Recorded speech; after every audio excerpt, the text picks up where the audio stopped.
Welcome back to Fido Revival, the podcast, where wisdom is steeping, laughter is our favorite medicine, and our lived experience is what makes us human. And I'm your host, Dezaraé Haley. Today, I want to talk about gossip, not from a place of judgment, but from a place of observation.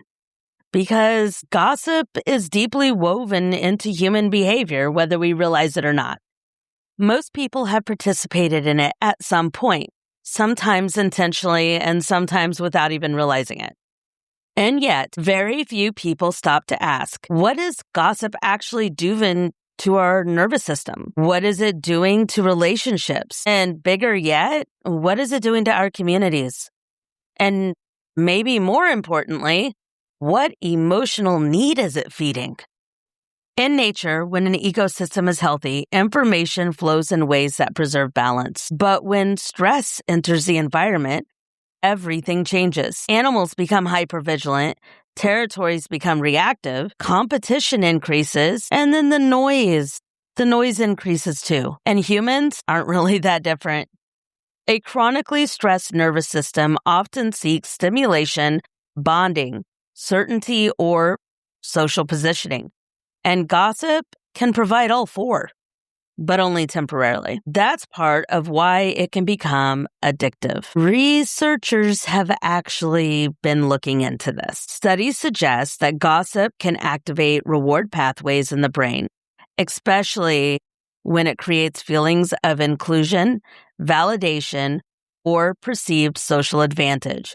So in other words, the brain can interpret gossip as rewarding social currency. But the problem is short-term reward doesn't always equal long-term health, because eventually environments built on gossip stop feeling safe. People become careful instead of authentic. Conversations become performance instead of connection. And trust erodes quietly. And over time, nervous systems begin anticipating betrayal even in calm spaces. I think a lot of people learned gossip before they even learned emotional regulation. Some people grew up in homes where talking about others was the primary form of bonding, not being vulnerable, not direct communication, not emotional honesty. Just shared criticism, shared outrage, and shared speculation. And when that becomes normalized early enough, it can feel less like harm and more like intimacy. But intimacy built on exposure of others is unstable by nature, because everyone eventually wonders what gets said when I leave the room. A healthy forest doesn't spend its energy strangling neighboring trees. It focuses on access to light and root development, adaptation, and resilience. And humans are similar.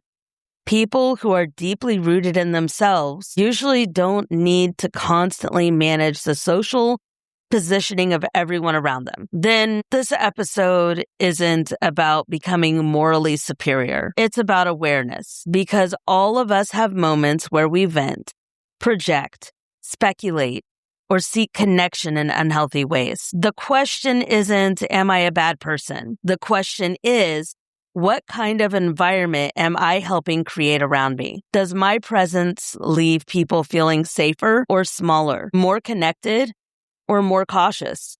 Because eventually, the emotional climate we participate in becomes the climate that we live in.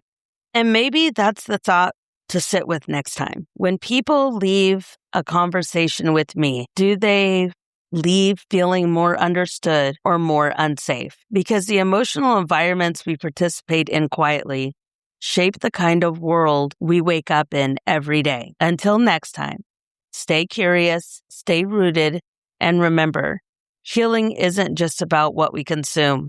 It's also about what we contribute.